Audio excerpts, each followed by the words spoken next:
Hi hello, നമുക്കിന്ന് ഗോബി മഞ്ചൂരി തയ്യാറാക്കിയാലോ. അതിനായിട്ട് 3 സവോള ഇവിടെ എടുത്തിട്ടുണ്ട്. അത് നീളത്തിലല്ല കട്ട് ചെയ്തേണ്ടത്, അല്ലാതെ നമുക്ക് മുറിച്ച് കഷ്ണങ്ങളാക്കി ഇട്ട് കൊടുത്താൽ മതി.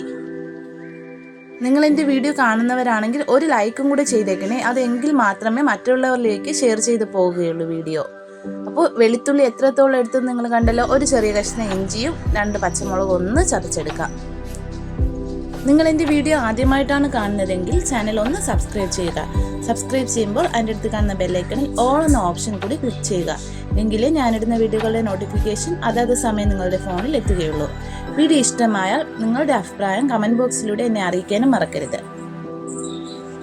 ഇതവിടെ ഇഞ്ചിയും വെളുത്തുള്ളി ചതച്ചെടുത്തിട്ടുണ്ട്. ഇനി ഒരു പാത്രത്തിലേക്ക് ചേർത്ത് കൊടുക്കേണ്ടത് മൈദപ്പൊടിയാണ്.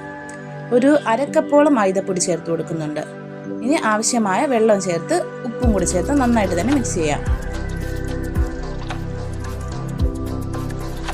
ഇനി ഇതിലേക്ക് കോൺഫ്ലവറും കൂടി ചേർത്ത് കൊടുക്കേണ്ടതുണ്ട്. ഈ മൈദ ഒന്ന് മിക്സ് ആയി കഴിഞ്ഞാൽ നമുക്ക് കോൺഫ്ലവർ ചേർത്ത് കൊടുക്കാം. കോൺഫ്ലവർ 2 ടേബിൾ സ്പൂൺ ചേർത്ത് കൊടുക്കുന്നുണ്ട്. ഇത് ഒന്ന് നന്നായിട്ട് മിക്സ് ചെയ്ത് യോജിപ്പിച്ചെടുക്കാം. ഈ ഒരു മിക്സിലാണ് കോളിഫ്ലവർ മുക്കി പൊരിച്ചെടുക്കേണ്ടത്.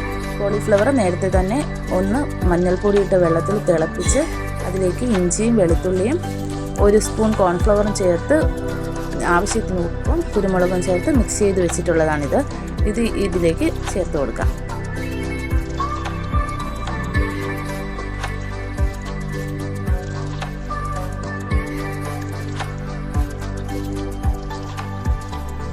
ഈ ഒരു കോളിഫ്ലവർ മാവിൻ്റെ മിക്സുമായിട്ട് നന്നായിട്ട് യോജിപ്പിച്ചെടുക്കാം.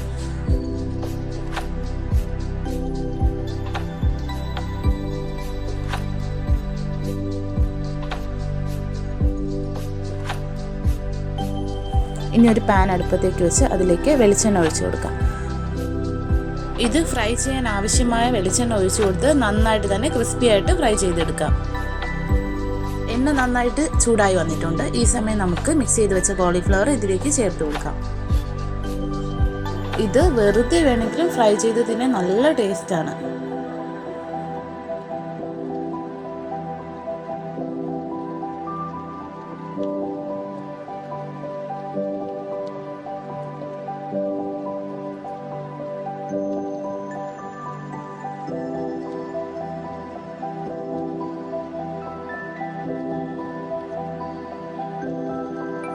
ഇത് ഒരു വശം റെഡി ആയിട്ട് വന്നിട്ടുണ്ട്. ഇതൊന്ന് തിരിച്ചിട്ട് കൊടുക്കാം.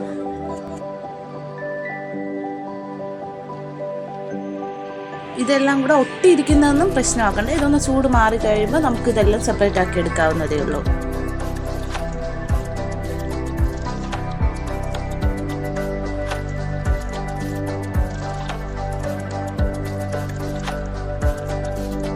വെളിച്ചെണ്ണ കുറവായിരുന്നു, അപ്പോൾ കുറച്ച് എണ്ണ കൂടി ഞാൻ ഒഴിച്ചു കൊടുക്കുന്നുണ്ട്.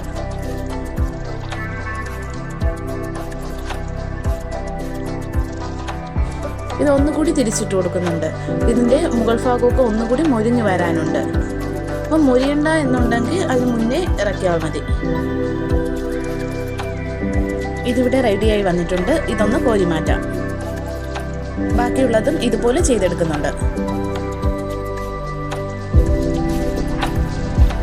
ഇത് സ്പീഡായിട്ട് കാണിച്ച് നിങ്ങൾക്കും ബോറടിക്കും, വീഡിയോ ഒരുപാട് ലെങ്തിയോ ആയി പോകും.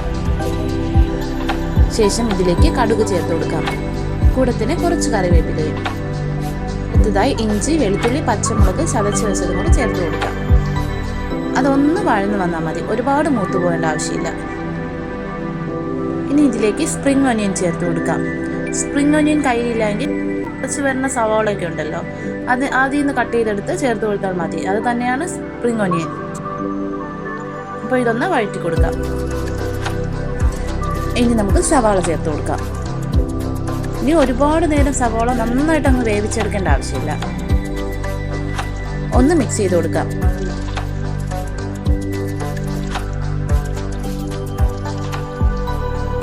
ആവശ്യത്തിന് ഉപ്പ് ചേർത്ത് കൊടുക്കാം.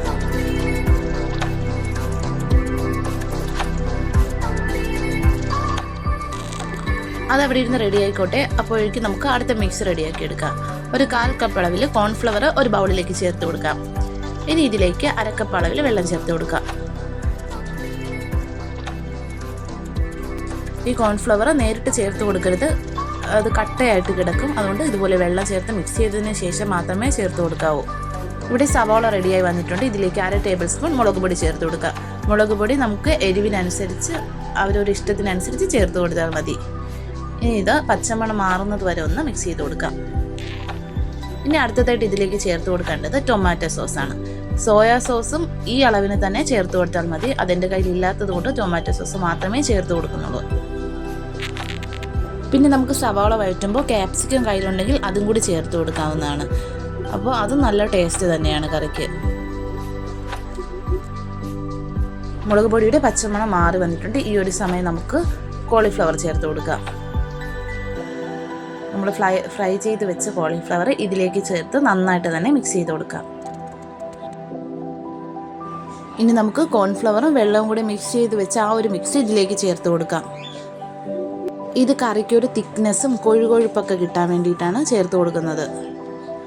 കോൺഫ്ലവർ കയ്യിലില്ല എങ്കിൽ മൈദപ്പൊടി വെള്ളത്തിൽ കലക്കി ചേർത്ത് കൊടുത്താലും മതി. ഇതിലേക്ക് മല്ലിയില ചേർത്ത് കൊടുക്കാം. മല്ലിയിലയും കൂടെ ചേർത്ത് കൊടുക്കുമ്പോൾ നല്ലൊരു ഫ്ലേവർ കറിക്ക് കിട്ടും. അപ്പോൾ ഇത്രയേ ഉള്ളൂ. നല്ല സൂപ്പർ ടേസ്റ്റി ആയിട്ടുള്ളൊരു കറിയാണ്. തീർച്ചയായിട്ടും ഒന്ന് ട്രൈ ചെയ്ത് നോക്കണം. ഇപ്പോൾ സോയ സോസോ ക്യാപ്സിക്കോ ഒന്നും വീട്ടിലില്ലെങ്കിൽ നമുക്കിത് തയ്യാറാക്കാവുന്നതേ ഉള്ളൂ. കോളിഫ്ലവർ ഇതുപോലെ ഇഞ്ചിയും വെളുത്തുള്ളിയൊക്കെ മിക്സ് ചെയ്ത് ഫ്രൈ ചെയ്തും കഴിക്കാവുന്നതാണ്. അതിൽ നമുക്ക് അല്പം മുളക് പൊടിയും മസാലപ്പൊടിയും കുറച്ച് കൂടുതൽ കോൺഫ്ലവറും കൂടെ മിക്സ് ചെയ്തിട്ട് പൊരിച്ചെടുത്താൽ മതിയാകും. അപ്പോൾ തീർച്ചയായിട്ടും ഒന്ന് ട്രൈ ചെയ്ത് നോക്കുക. Thanks for watching.